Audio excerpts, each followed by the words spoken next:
Halo semuanya, gue adalah seorang dokter, ya sebut aja gue dokter X, dan gue bekerja di salah satu rumah sakit yang ada di provinsi Jawa Barat.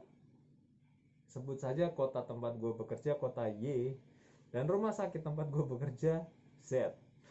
Oke, hari ini gue ingin mengungkapkan pendapat pribadi gue mengenai kapan sih virus corona ini akan berakhir. Ya memang sih, gue bukan epidemiologis, gue juga bukan ahli matematika, tapi sah-sah aja dong gue berpendapat. Oke, sebelum gue mengungkapkan pendapat gue ingin share sebuah data. Ini adalah data global. Kita lihat sini. Yuk, dari data ini kita bisa lihat bahwa angka kejadian pasien yang dinyatakan positif corona di dunia itu sudah mencapai 1.180.945.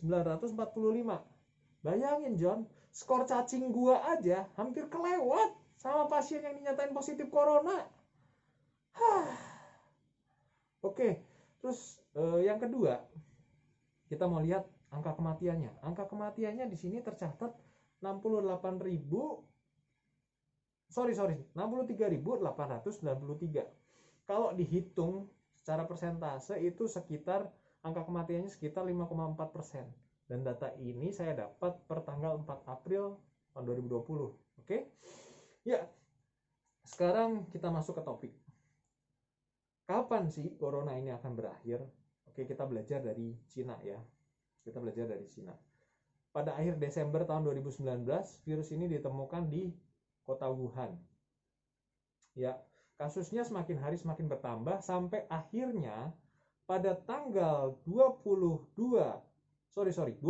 Januari, pada tanggal 23 Januari tahun 2020, pemerintah Cina melakukan lockdown pada kota Wuhan di provinsi Hubei. Dan yang di lockdown di situ perlu dicatat, bukan cuma kota Wuhan aja, ada 16 kota yang ada di provinsi Hubei juga diberlakukan lockdown. Saat itu angka temuan pasien yang positif corona memang masih 571. Dari situ kita bisa lihat dari hari ke hari angkanya memang terus bertambah. Tapi di sini yang perlu dicatat, ini hal yang perlu dicatat. Pada tanggal 20 Maret tahun 2020, pemerintah Cina menyatakan bahwa sudah tidak ditemukan pasien positif corona akibat transmisi lokal. Bayangin bro, dalam waktu 2 bulan, ya sekitar kurang lebih 2 bulan lah, ya pemerintah Cina berhasil mengendalikan wabah ini dengan cara melakukan lockdown total. Oke, kebayangkan di Cina yang melakukan lockdown total dan ada 16 kota lainnya di lockdown, itu selesai 2 bulan bro. Selesainya 2 bulan. Oke, sekarang kita lihat di Indonesia. Oke, Indonesia mungkin belum mampu melakukan lockdown. Saya tahu lah, pemerintah lebih tahu mengenai pertimbangan-pertimbangan apa yang akan dilakukan. Baik dari dampak sosial, dari dampak ekonomi, lockdown itu pasti akan berdampak yang sangat besar. Oke, makanya Indonesia mengambil sebuah kebijakan hanya memberikan himbauan aja berupa physical distancing, yang awalnya dibilang social distancing yang disebarin. Tapi prinsipnya adalah physical distancing. Yang jadi masalah, kebijakan ini bagus bro. Tapi yang jadi masalah besar adalah kedisiplinannya bro. Kedisiplinan warganya untuk mengikuti program pemerintah ini. Sekarang lu bayangin, pertama kali program ini di launching, sekolah-sekolah diliburkan. Orang-orang bekerja dari rumah. Tapi bayangin apa yang terjadi. Lu pada mudik, ada yang clubbing, terus masih ada yang pergi wisata. Niat lu apa? Lu mau nyebarin virus corona lebih cepat? Terserah lu lah. Oke. Gue gak mau bahas tentang itu. Jadi di Cina dengan melakukan lockdown total dan kedisiplinan masyarakat yang tinggi, mereka selesai dalam 2 bulan. Bayangin, dia butuh waktu 2 bulan. Dan di Indonesia kedisiplinannya sangat sulit bro. Lu berharap selesai kapan? Menurut gua mungkin bisa selesai 3 bulan lagi, 4 bulan lagi, 5 bulan lagi. Coronanya mungkin mau lebaran dulu di sini. Oke, jadi kalau ditanya kapan corona akan berakhir, ya jawabannya bergantung pada diri kita sendiri.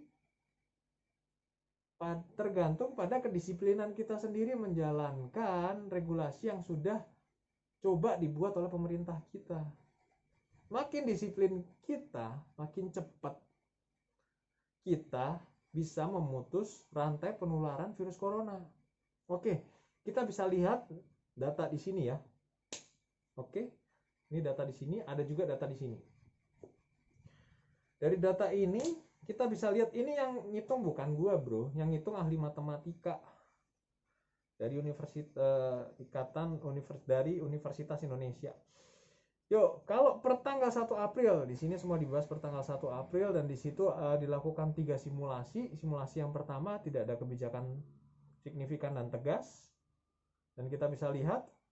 Yang kedua, ada kebijakan sudah ada namun kurang tegas dan kurang strategis. Masyarakat tidak disiplin. Kebijakan ketiga, dilakukan suatu kebijakan yang tegas dan masyarakat disiplin. Dan kita lihat angkanya. Kebijakan pertama, kemungkinan corona akan selesai pada wabah corona akan selesai pada tanggal 4 Juni. Sedangkan dengan simulasi kedua, kemungkinan akan selesai pada tanggal 2 Mei.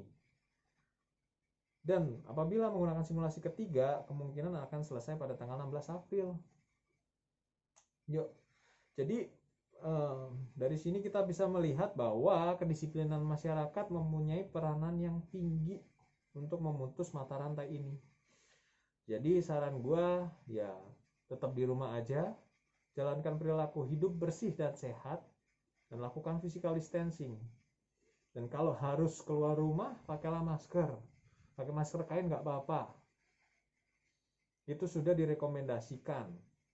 Oke, jadi sekian video dari gua. Terima kasih.